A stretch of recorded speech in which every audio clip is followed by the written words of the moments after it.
جو نوجوان زنا کرتے ہیں انہیں پتہ ہونا چاہیے، حدیث پاک میں آتا ہے کہ جو زنا کرتا ہے اور پھر نہاتا ہے، غسل کرتا ہے، تو اس کے ہر غسل کے قطرے کے ہر قطرے کے بدلے میں 1 سال کا گناہ اس کے نامہ اعمال میں لکھا جاتا ہے۔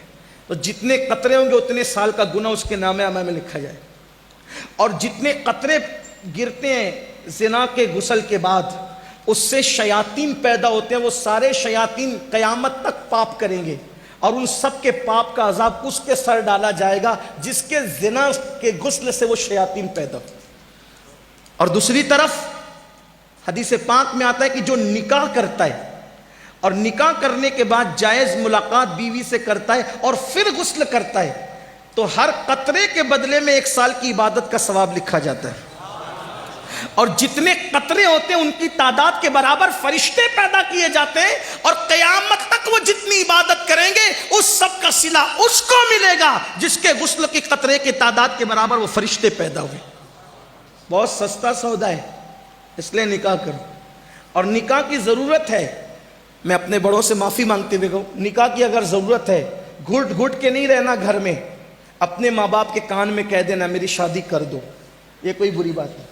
چھپ کے زنا کرنے سے اچھا ہے، چھپ کے زنا کرنے سے اچھا ہے کہ ماں باپ کے کان میں کہے، خود نہیں کہہ سکتے بھابھیوں سے کہلوا دو، بھائیوں سے کہلوا دو، دوستوں سے کہلوا دو، میری شادی کر دو، یہ کوئی گناہ نہیں۔ کچھ لوگ کہتے ہیں شرم آئے گی، اگر کوئی نوجوان کہتے میری شادی کر دو تو عورتیں باتیں کرتی اللہ اس کو کیا ہو گیا، یہ پاگل تو نہیں ہو گیا، یہ ہمارے خاندان کی روایت تھی، اتنا بدبخت نکلا، اتنا مجرم نکلا، اتنا گندا نکلا، کہہ رہا ہے میری شادی کر دو۔ میری بہن، زنا سے تو بہتر ہے نا وہ کہہ رہا ہے میری شادی کر دو۔ میں اپنے جوانوں کے ساتھ ہوں، میں تمہارے ساتھ، کہو اپنے ماں باپ سے، اور ماں باپ سے کہتا ہوں میرے بھائی اس سے پہلے کہ تیرے بچے تجھ سے کہے میری شادی کر دو، تجھے کر دینا چاہیے۔ ہاں، کچھ لوگ کہتے ہیں مولانا کھلائیں گے کیا؟ میں نے کہا اللہ رزاق ہے، جو مرغیوں کو بھوکا نہیں رکھتا وہ تیری بہو کو کب بھوکا رکھے گا؟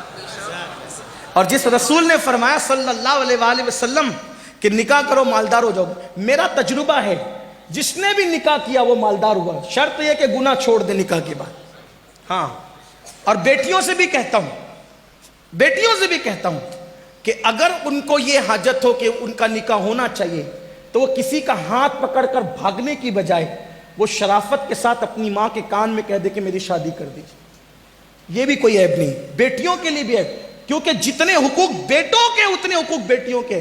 جام نگر والوں یہ نہیں کہنا میں بگاڑنے کے لیے، واللہ کسی کا ہاتھ پکڑ کر بھاگنے سے تو اچھا ہے نا کہ تیرے کان میں تیری بیٹی کہہ دے کہ میری شادی کر دو۔ یہ کوئی جرم نہیں ہے، یہ کوئی گناہ نہیں ہے۔ اس لیے جہالت کی وادیوں سے نکلو، اسلام میں بہت وسعت ہے، جتنا فری اسلام انسان کو چھوڑتا ہے کوئی نہیں چھوڑتا، جتنا انجوائے اسلام کے پاس ہے، جتنا انجوائے اسلام کے پاس ہے کسی کے پاس نہیں ہے۔ ہاں، اور مذہب میں دھارمک ہے تو بائک پہ بیوی کو لے کے نہیں گھوم سکتے، توجہ کرنا، اور مذہب میں آدمی دھارمک ہے، مذہبی ہے، بیوی کو بائک پہ لے کے نہیں گھوم سکتا۔ میں نے کہا چھوڑ یار، ایسا دھارمک پن کیا چیز، میرے نبی نے تو سنت بنا دیا بیوی کو اپنی سواری پر بٹھانا۔ اتنا انجوائے ہے کسی مذہب میں؟ اوروں کے یہاں تو بیویاں ہی نہیں ہیں، اسی لیے سفید داڑھی ہونے کے بعد بھی زنا کے جرم میں لوگ جیل کی سزائیں کاٹتے ہیں۔ ہمارے یہاں تو الحمدللہ نکاح سنت ہے، نکاح عبادت ہے، نکاح مذہب کا حکم ہے، نکاح پسندیدہ ہے۔ نکاح کرنے سے ارے یہ کیا ثواب کم ہے کہ جتنے غسل کے قطرے اتنے سال کی عبادت؟ ذرا کاؤنٹ تو کر لو، مجھے بتاؤ نا، ہے کسی مذہب میں؟ میں کسی مذہب کو گالی نہیں دے رہا ہوں، لیکن اپنے مذہب کا حسن بیان کر رہا ہوں۔ جس مذہب میں غسل کرنے پر بھی شادی کے بعد یہ ثواب ہو، آپ بتائیں نا، ہے کہیں؟ فرشتوں کی اتنی تعداد پہ پیدائش ہو رہی ہو، عبادت کر کے ان کا اجر ہمیں مل رہا ہو، تو کوئی بیوقوف ہے، کوئی نادان ہے خود کی بیوی کو چھوڑ کر زنا کے اڈے پہ جائے گا؟ یہ فضیلتیں اسی لیے بیان ہوئی کہ جرائم پر روک لگے۔ تو میں کیا عرض کر رہا تھا، اور جگہ یہ ہے کہ جو دھارمکتا یہ ہے، بیوی کو بائک پہ لے کے نہیں گھوم سکتے، لوگ کیا کہیں گے؟ میں نے کہا میرے نبی نے تو سنت بنا دیا، اپنی سواری پر اپنی ازواج پاک کو کیسے؟ ایک خوبصورت سا واقعہ یاد آیا. ہم حضور کی سیرت بھول گئے. بڑی معذرت کے ساتھ یہ بھی کہتا ہوں, ہیرو کرکٹر اس کی زندگیاں یاد کی, حضور کی سیرت ہی یاد نہیں کی. اور حضور کی سیرت ہم نے نہ کبھی پڑھی. اچھا جب کبھی یہ بیان کرو نا, لوگ کہتے ایسا ہے, ہم نے تو کبھی نہیں سنا. تو تو نے نہیں سنا تو اس کا مطلب کیا ہے ہی نہیں. آدمی جو چیز نہیں جانتا اس کا دشمن ہوتا ہے. نہیں سنا تو بھئی آپ کو سننا چاہیے تھا نا, نہیں پڑھا تو آپ کو پڑھنا چاہیے تھا. خیبر کے موقع پر حضور علیہ السلام کی ایک پیاری زوجہ حضرت سیدہ صفیہ کا نکاح ہوتا ہے. اور صفیہ پاک کا جب نکاح ہوتا ہے تو صحابہ کرام کے درمیان ایک اختلاف ہو جاتا ہے. کچھ لوگ کہتے ہیں کہ خیبر کے سردار کی بیٹی حضور کے پاس کنیز کی شکل میں لائی گئی ہے, تو کچھ کہتے ہیں حضور نے اس کو اپنی کنیز بنا لی, سردار کی بیٹی کو اپنی کنیز بنا لی.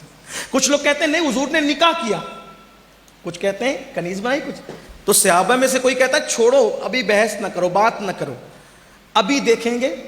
حضور جب اس خاتون کو اپنے ساتھ لے کے چلیں گے تو اگر حضور پردہ کروائیں گے تو سمجھ لیں گے کہ حضور نے نکاح کیا, اور اگر حضور پردہ نہیں کروائیں گے تو کیا سمجھیں گے کہ حضور نے اس کو اپنی کنیز بنا لی.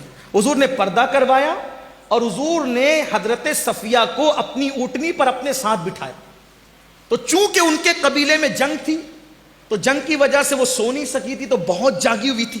بھئی اگر کہیں فساد ہو رہا ہو تو کیا کچھ لوگ بیٹیاں اور بچے پلنگ پہ گدے ڈال کر کے سوئیں گے؟ نہیں ہوگا نا ایسا. تو وہ تو ہر آدمی تو جاگتا رہے گا, ٹینشن میں رہے گا. جنگ تھی, جنگ کے حالات تھے. سیدہ صفیہ سو نہ سکی. جب سو نہ سکی تو بہت جگی ہوئی تھی. اب جب حضور کے پاس آئی, دیکھو یہ بھی حضور کا طریقہ تھا, جب آئی نا سردار کی بیٹی تھی, کنیز بنا کر لائی گئی, تو سرکار نے فرمایا دیکھو تم سردار کی بیٹی ہو, اگر تم چاہو تو تمہارے ساتھ نکاح کر لیں, اور اگر تم چاہو تو ہم تمہیں آزاد کر دیتے, تم اپنے باپ کے پاس چلی جاؤ, تم سردار کی بیٹی ہو. لیکن میرے آقا ہیں ہی ایسے تھے نا, جو دیکھ لیتا تھا دل و جان سے قربان ہو جاتا. ارے بن دیکھے جب یہ عالم ہے, دیدار کا عالم کیا. پوری دنیا آج ان کے عشق میں بے چین ہے. کہنے والے کہہ رہے ہیں اور مزے میں کہہ رہے ہیں, اور روح فدا کا فزد حرقا یک شولہ دیگر برزن عشقا, مرا تن من دھن سب پھونک دیا, یہ جان بھی پیارے جلا جانا.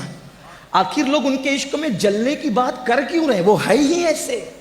تو جب بغیر دیکھے یہ جان بھی پیارے جلا جانا ہے, بغیر دیکھے یہ عالم ہے, تو صفیہ نے پورا وجود ناز اپنی آنکھوں سے دیکھا. وہ قد زیبا جس کے بارے میں حضرت امیر خسرو کہتے ہیں پری پے کر نگارے, سر وہ قد لالا رخسارے, سراپا آفت دلبود شب جائے کے منبودم.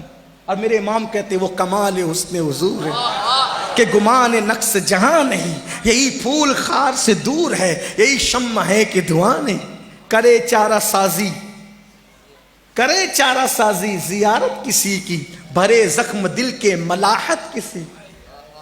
حسن تیرا سا نہ دیکھا نہ سنا, کہتے ہیں اگلے زمانے والے, جگمگا اٹھی میری گور کی خاک, تیرے قربان چمکنے والے. کیا مہکتے ہیں مہکنے والے, بو پہ چلتے ہیں بھٹکنے والے.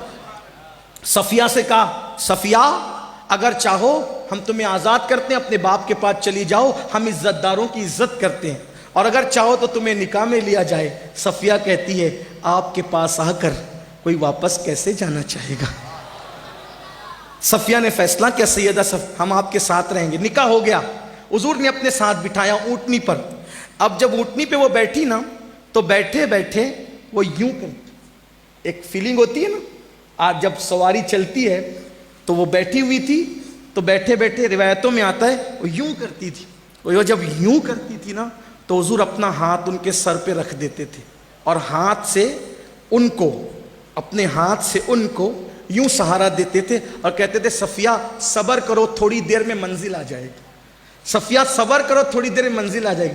سیدہ صفیہ کہتی ہے نا وہ لذتیں جو تھی نا محبوب کی, کہ میں اونگتی تھی اور سواری سے میرا سر ڈولتا تھا, تو حضور اپنے ہاتھ کا سہارا دے کر کہتے تھے صفیہ صبر کرو ابھی منزل آ جائے گی.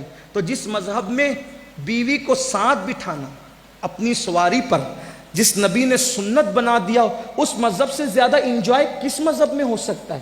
ہمارے یہاں دقیانوسیت نہیں ہے، ہمارے یہاں جو ہے وہ خیالات کی تنگی نہیں ہے، ہمارے یہاں اندھیرا نہیں ہے۔ اگر کوئی پردے کی پابندی کے ساتھ اپنی سواری پر اپنی بیوی کو لے کر کے بیٹھتا ہے تو ہم اس پر کوئی کرٹیسائز نہیں کرتے، ہمارے مذہب نے منع ہی نہیں کیا، بس شرط یہ ہے کہ جو حدود مقرر ہے وہ حدود رہنی چاہیے، حد سے مت بڑھو۔ ہاں اگر کوئی بے پردہ بٹھا کر کے بازاروں کی سیر کرا دے، زینت کرا دے، تب تو منع کیا جائے گا، لیکن پردے کی پابندی ہو، جو احکامات ہے اس کی پابندی ہو، اور وہ اپنی سواری پہ بٹھائے، تو اس اعتبار سے تو حضور علیہ السلام نے بھی اپنی سواری پر بٹھایا ازواج پاک کو۔ تو میں یہ عرض کرنا چاہتا ہوں، زنا کی طرف جانے کی بجائے حلال، اسلام نے آلٹرنیٹ دیا ہے نا، اس کا استعمال کرو۔